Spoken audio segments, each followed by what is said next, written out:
Hi, my name is John Bosworth. I'm a licensed mental health counselor in St. Pete, Florida. I'd like to talk a little bit about how schizophrenia is diagnosed. Schizophrenia is a major mental illness, and most people, when we think of schizophrenics, we think of crazy people, or people that act very bizarrely, and they do.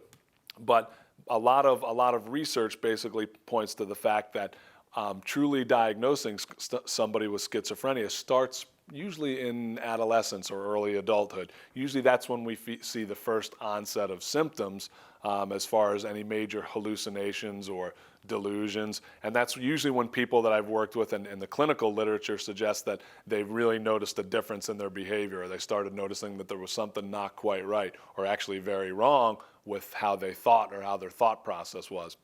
But in diagnosing somebody with schizophrenia, we want to not only look at self-report, but we want to look at medical exams. We want to rule out any type of organic disorder or any kind of other brain disorder or dementia. And we also want to look at substance abuse. Some people coming off of alcohol and have not had it in their system for 24 or 48 hours may also go into what's called a psychotic break or a psychotic split. And that can mimic some of the symptoms of schizophrenia. So when we're diagnosing somebody, we want not only medical history, but we want family history.